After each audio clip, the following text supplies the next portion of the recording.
Oke, kita akan langsung aja buat untuk game yang pertama ya, offline multiplayer tapi yang single screen dulu ya. Oke, untuk persiapannya silakan duplikasikan dulu proyek Multipulpi yang base, lalu ganti nama, misalkan jadi Multipulpi gitu aja ya, atau boleh dikasih Multipulpi offline, lalu silakan dibuka proyek barunya ya. Di sini saya sudah menyiapkan ini Multipulpi yang kosongan ya, jadi saya tunjukkan dulu, bisa terlihat di sini prefabnya kosong ya, kemudian scene-nya cuma ada level 1, script-nya sendiri juga kosong, sprite-nya ada semua sih.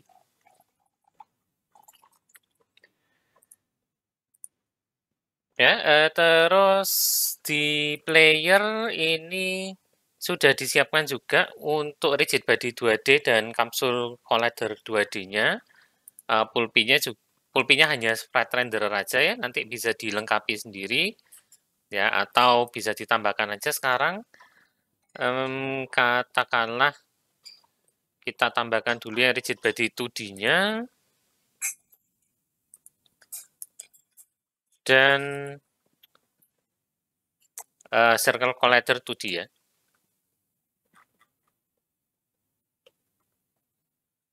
Atau saya pakai yang kapsul aja deh sebentar. Ya, kemudian saya edit collider-nya. Sorry, ya ini mending dipindahkan dulu sebentar ya. Pindahkan dulu ke sini, kemudian baru diedit collider. Oh, sorry, ini direction-nya masih vertikal ya. Saya ganti horizontal dulu.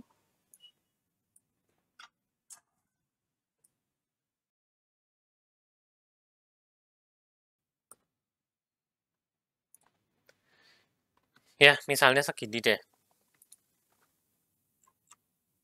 Ya, kemudian pulpinya saya kembalikan.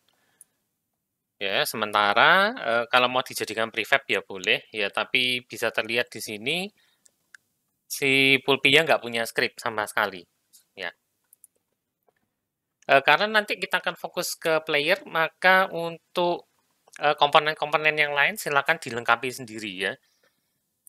Oke, untuk player nanti akan ada 2 pemain pada layar yang sama.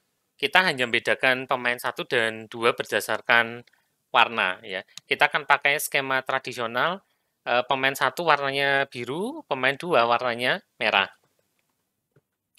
Oke, dan kendali untuk pemain pertama dan pemain kedua juga akan kita pisahkan satu sama lain. Ya, sebagai catatan ini pakai sistem input tradisional dulu.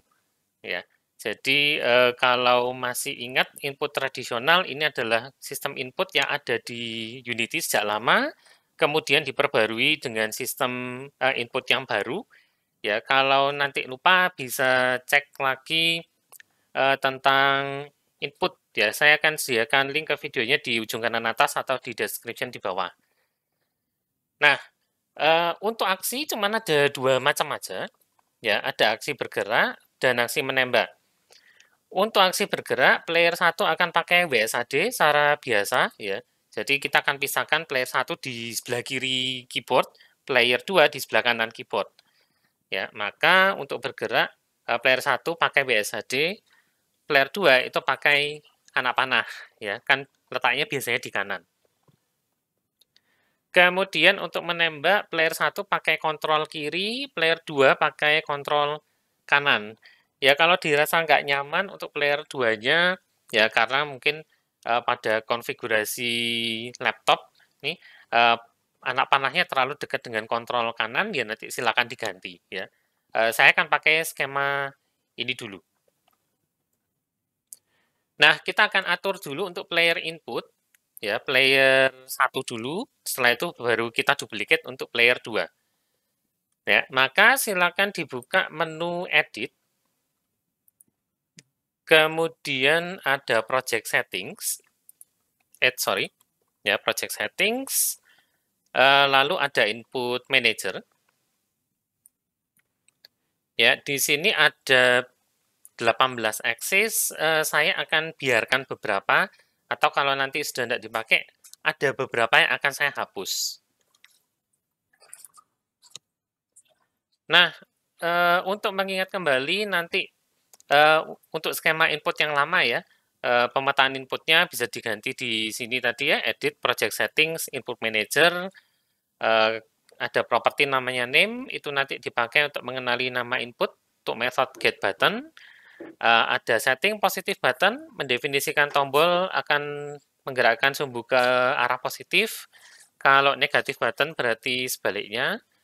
Alternate negatif atau positif button itu adalah ya sesuai namanya ya, tombol alternatif untuk negatif atau positif button. Properti lain nanti silakan cek sendiri di sini. Ya, ini daftar positif dan negatif button. Sekali lagi kalau misalkan lupa dengan ini ya nanti bisa simak lagi video tentang input ya, baik input sistem yang lama yang akan kita gunakan sebentar lagi maupun input sistem yang baru. Nah, sekarang untuk player 1 ya, cari kedua input berikut, kemudian tambahkan spasi 1 di belakang. Ya, horizontal sama vertikal. Ya, di sini saya ada horizontal. Nah, ini name-nya tolong diganti jadi horizontal 1.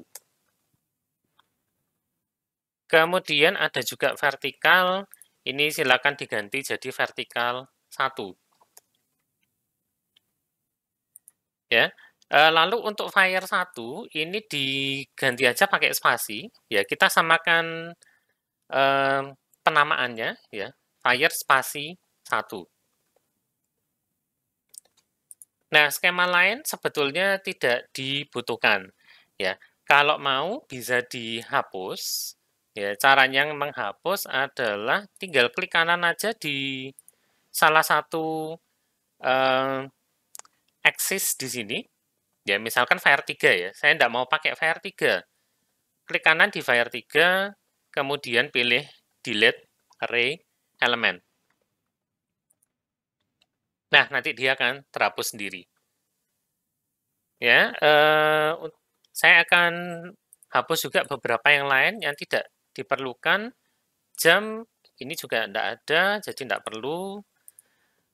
Ya, untuk submit, cancel mungkin dibiarkan. Horizontal ini horizontal untuk pakai joystick ya. Misalkan saya bikin gamenya ini hanya pakai keyboard, maka horizontalnya juga saya hapus sama dengan yang vertikal.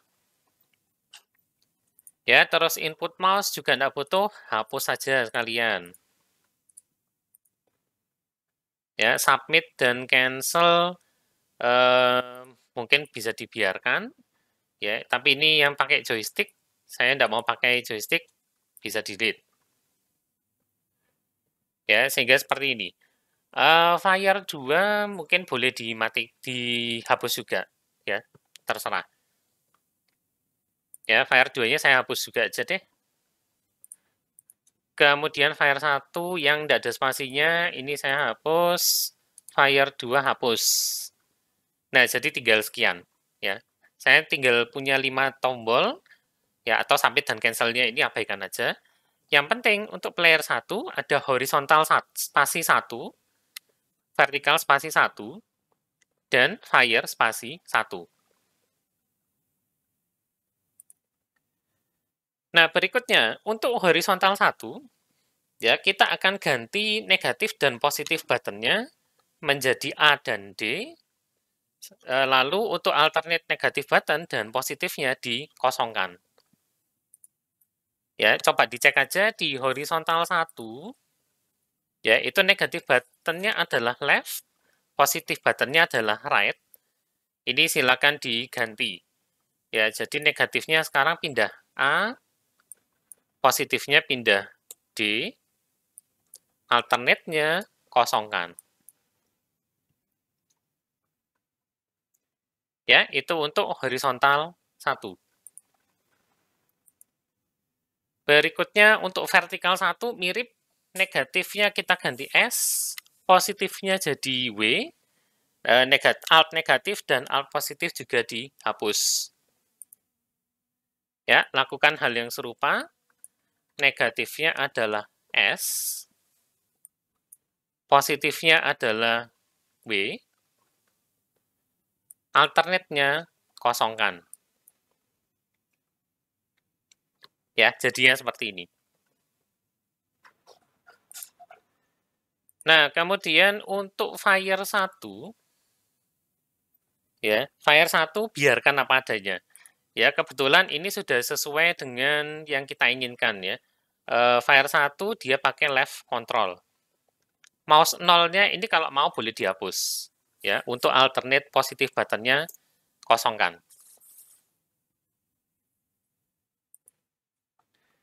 Nah, sekarang untuk inputnya player kedua, kita tinggal duplicate aja dari inputnya player 1.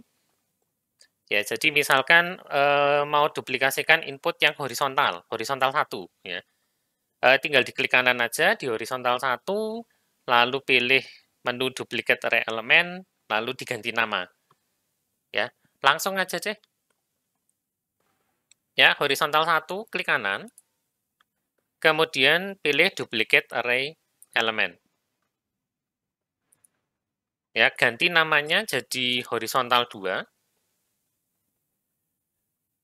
Kemudian langsung ya, untuk setting positif dan negatifnya jadikan seperti ini. Ya, horizontal 2, positifnya right, negatifnya left. Ya, negatifnya adalah left, positifnya adalah right. Oke, untuk vertikal 1, lakukan hal yang sama, klik kanan, duplicate array element. Ya, lalu ganti namanya dulu vertikal 2. Negatif button-nya jadi down. Positif button-nya jadi up. Terakhir, untuk fire 1, klik kanan. Pilih duplicate array element. Ganti namanya menjadi fire 2. Lalu positif button-nya diganti menjadi right control ya, right CTRL. Nah, kita sudah punya skema input untuk player 1 ya, ditandai dengan angka 1 di belakang. Dia punya horizontal 1, punya vertikal 1, dan punya fire 1.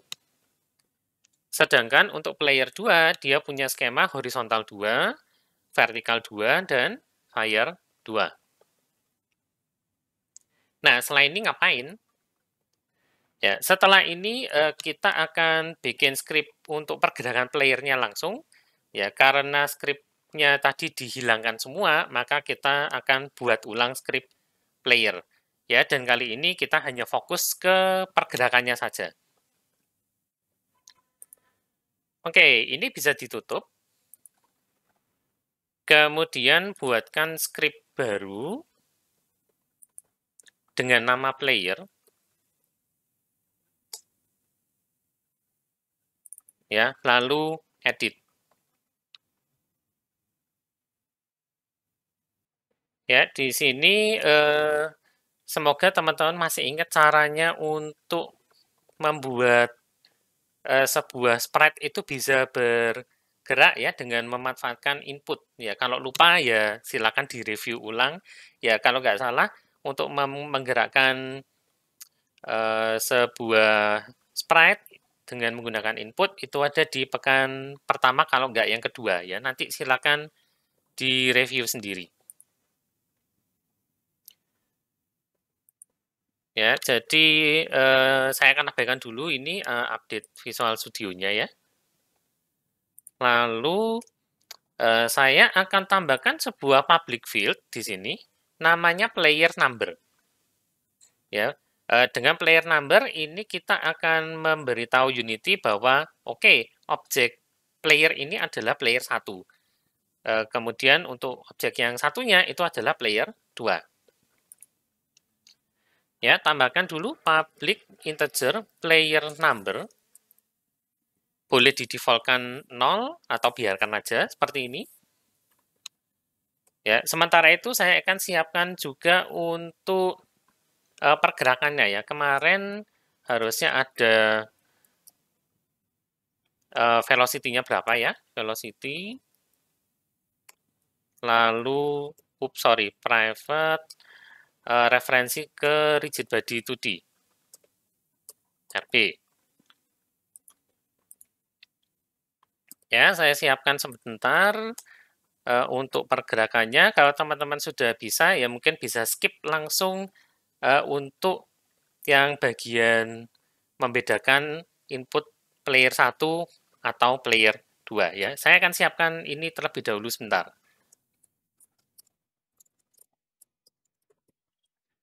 Oke, untuk pergerakannya sendiri sudah jadi kurang lebihnya. Nah, sekarang bagaimana caranya kita memanfaatkan si player number ini untuk bisa membedakan antara pemain 1 atau pemain 2. Nah, pada game multiplayer kita perlu mengetahui input yang diterima itu sebetulnya ditujukan untuk pemain keberapa. Ya, kalau tidak kita pisahkan, maka nanti semua game object player itu akan melakukan hal yang sama persis. Nah, makanya sebelumnya kita menggunakan notasi input X ya seperti ini. Input itu ya horizontal, vertikal, fire, dan lain-lain ya. Lalu diakhiri dengan X. X-nya ini adalah nomor pemain. Ya, dengan demikian kita bisa membuat sebuah string nantinya yang berisi kombinasi dari action dan nomor pemain. Ya, kira-kiranya seperti ini nanti. Jadi biasanya di update kita akan deteksi horizontal dan vertikalnya. Ya, kalau yang tradisional untuk single player kita langsung input.getAxis dalam kurung horizontal. Vertikalnya input.getAxis vertikal. Nah, sekarang karena ada lebih dari satu pemain, kita akan gabungkan player number-nya itu di belakang. Ya, jadi nanti kalau player number-nya 1, maka yang dicek adalah input getAxis horizontal spasi 1 dan input.getAxis vertikal spasi 1. Kalau player number-nya 2, berarti dia akan mendeteksi penekanan horizontal spasi 2 dan vertikal spasi 2. Ya, sederhana banget ya ternyata. Oke, jadi di sini saya akan siapkan juga sebuah private float horizontal dan vertikal. Sementara itu di update, ya, saya akan ambil inputnya pakai, input pakai getAxis, horizontal, kemudian akhiri dengan spasi, dan ditambah dengan player number. Ya, dengan cara yang sama untuk vertikalnya, kita pakai input.getAxis, vertikal, kasih spasi, lalu ditambahkan dengan player number. Ya, setelah itu di fix update-nya kita akan lakukan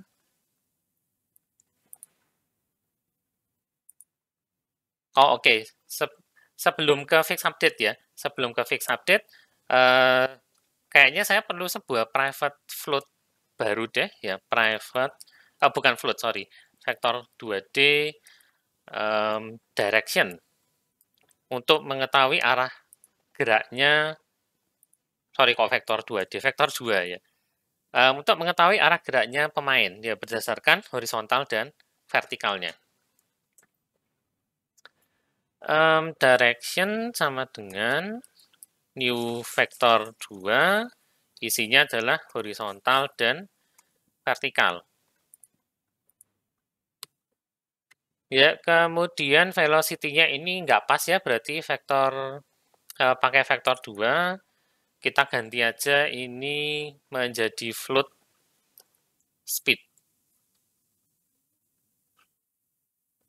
Ya, di sini tinggal ganti direction dikalikan speed. Ya, itu aja sih. Nah, sekarang kembali ke Unity. Kemudian pasangkan script player-nya ini terlebih dahulu ke salah satu objek player ya. Di scene cuma ada satu sih, ya. Jadi pasangkan dulu aja.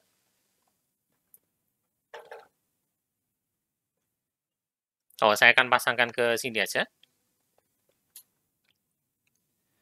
Ya, seperti ini. Kemudian kita akan beri namanya nanti dulu aja ya. Kasih player numbernya 1. Dengan speednya misalkan katakanlah 10 deh. Ya, lalu bisa dites terlebih dahulu untuk pergerakannya jalan atau enggak ya.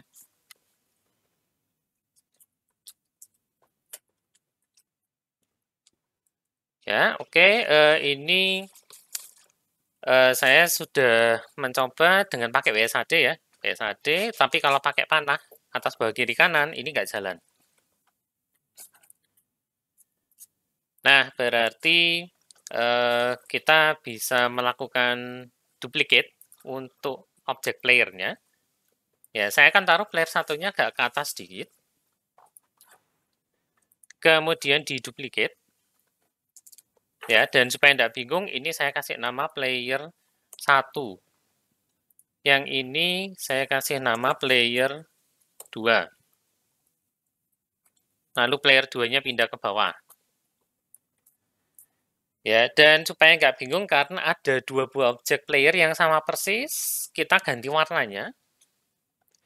Ya, player 1 tadi pakai skema warna biru, kurang lebih. Ya, misalkan seperti ini. Lalu yang player 2 pakai skema warna merah, mungkin seperti ini. Ya, dan pastikan untuk player 2, player number-nya itu adalah 2.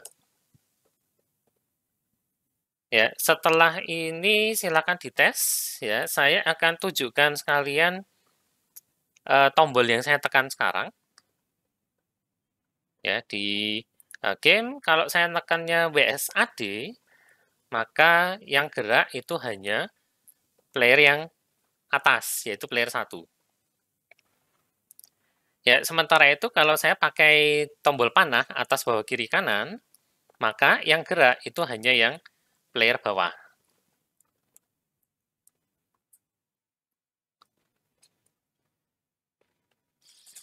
Ya, jadi seperti itu aja sebetulnya untuk membuat game multiplayer yang secara offline ya untuk membedakan input antara pemain 1 dan pemain 2 ya. Jadi sebetulnya membuat game yang multiplayer itu cukup mudah ya untuk yang offline ya. Kalau online cukup banyak yang harus kita pertimbangkan. Ya, kita sudah ngetes ini sudah berhasil. Nah, kalau sudah berhasil, maka silakan dicoba ya. Silakan yang pertama modifikasi script player supaya tiap pemain itu bisa menembak secara terpisah. Ya, silakan dibuat misalkan fire 1 tadi pakai kontrol kiri ya. Fire 2 itu pakai kontrol kanan. Kemudian latihan berikutnya, karena sekarang kita menggunakan sistem input yang lama, coba diubah supaya menggunakan sistem input yang baru. Ya, ini latihannya dikerjakan aja secara mandiri. Ya, kalau ada pertanyaan nanti boleh ditanyakan di kolom komen di bawah ya, atau bisa ditanyakan juga di Hangouts group chat seperti biasanya. Oke. Nah, berikutnya mungkin ketika mencoba ini ada satu hal yang sedikit mengganggu ya. Jadi misalnya kalau saya tabrak player 2, maka dia akan bereaksi. Nah, saya belum freeze rotation, ya, freeze rotation untuk kedua pemain sebentar. Nah, ya sehingga tadi ketika bertabrakan mereka bereaksi ke rotate satu sama lain, ya. Nah, sekarang sudah nggak ke rotate, tapi intinya player 1 itu bisa dorong player 2 dan sebaliknya, ya, seperti ini. Jadi kalau mau bisa main dorong-dorongan seperti ini sih. Ya, ups, pulpinya sendiri juga belum di set freeze rotation-nya ya. Nah, pada beberapa game mungkin itu yang diharapkan, ya, tapi kadang-kadang ada juga yang tidak mengharapkan seperti itu. Player 1 harusnya tidak bisa bereaksi, ya, collision-nya dengan player 2. Terutama kalau reaksinya ini berpotensi merugikan. Ya, bayangkan kalau misalkan pemain satunya itu didorong ke jalur tembakannya Pulpi. Ya, kalau gamenya memang konsepnya adalah Battle Royale, misalkan last man standing, ya sehingga tiap pemain harus berusaha mematikan antara satu dengan yang lain, ya mungkin tidak masalah. Ya, tapi kalau ini gamenya co-op, ya tentunya akan merugikan pemain yang satunya. Nah, bagaimana caranya untuk mencegah reaksi tabrakan antara dua buah game objek yang sejenis saja? Ya, mungkin ada yang punya ide gini, loh, di trigger-nya dinyalain aja kan bisa. Ya, seperti ini misalnya. Oke, dites.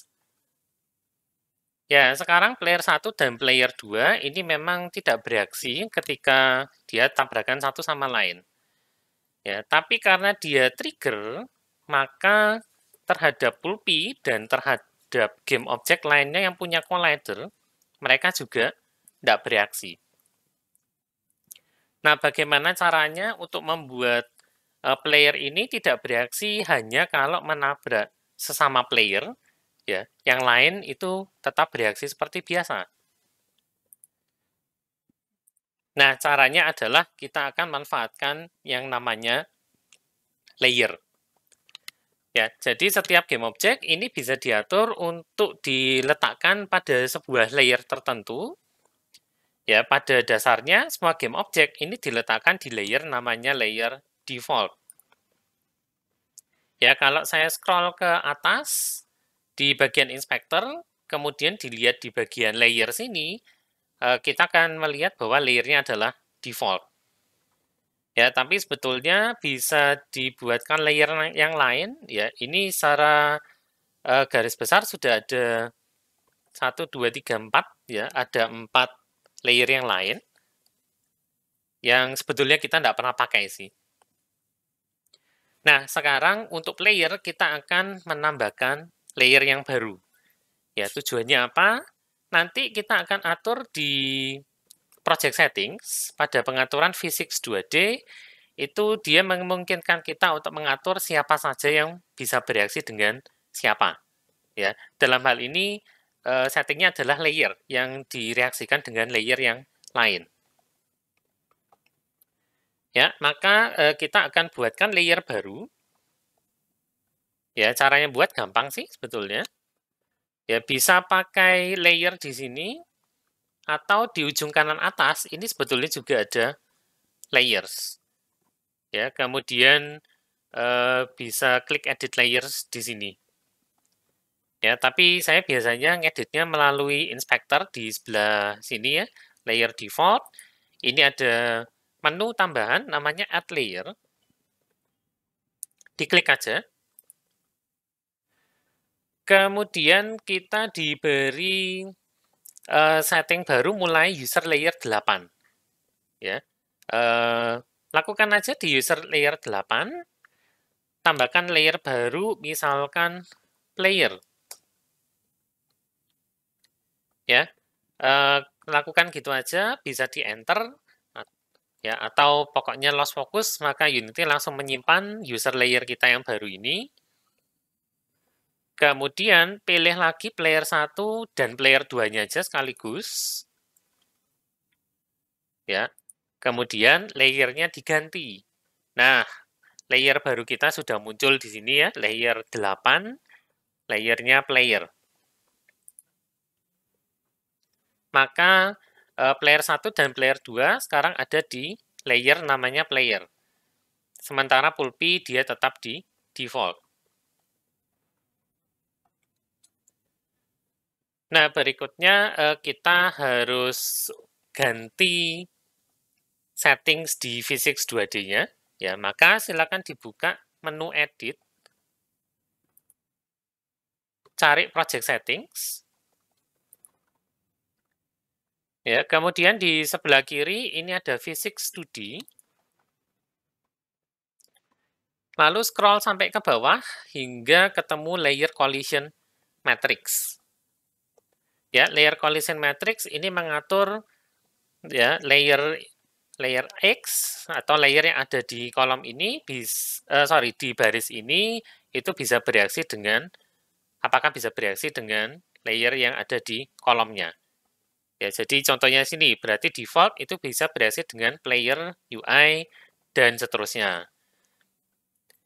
Nah, kita tidak mau player itu bereaksi dengan player, maka centangnya tinggal dimatikan aja. Ya, jadi hanya itu perubahannya. Sekarang kita tes.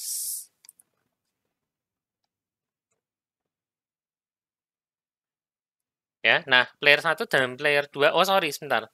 Pastikan bahwa player 1 dan player 2 ini bukan lagi trigger. Ya, kalau tadi sempat nyoba menggantinya jadi is trigger, matikan lagi settingnya. Ya, sehingga mereka jadi collider biasa. Lalu dites ulang. Ya, bisa terlihat di sini bahwa player 1 dan player 2 sekarang tidak bereaksi kalau bertabrakan. Ya, tapi begitu player 2-nya nabrak Pulpy, ya dia bereaksi. Sementara itu, player 1-nya juga bereaksi. Ya, kalau nabrak si Pulpy. Ya, sekali lagi ya. Kedua player tidak bereaksi, tapi ketika salah satu player nabrak Pulpy, dia akan bereaksi. Ya, jadi bikin semacam pong itu gampang sekali berarti ya. Mereka bisa tidak bertabrakan satu sama lain, tapi masing-masing player ini tetap bisa bertabrakan dengan objek-objek lain yang ada di level. Ya, jadi secara sekilas itu caranya membuat game multiplayer yang offline, ya, dan ini jenisnya adalah yang single screen. Ya, ini tesnya tadi kita sudah lakukan, pastikan ya, jangan lupa pastikan semuanya ini punya rigid body dan collider. Ya, jadi kita sudah bisa membuat game offline multiplayer yang single screen ya. Ternyata konsepnya mudah sekali. Yang penting kita bisa membedakan input antara pemain satu dan pemain kedua. Nah, berikutnya kita akan coba membuat game offline multiplayer yang satunya, yaitu yang split screen ya, ketika kita membagi layar sesuai dengan jumlah pemainnya. Ya, ini akan saya bahas di video berikutnya, jadi jangan kemana-mana dulu, simak terus di video yang selanjutnya.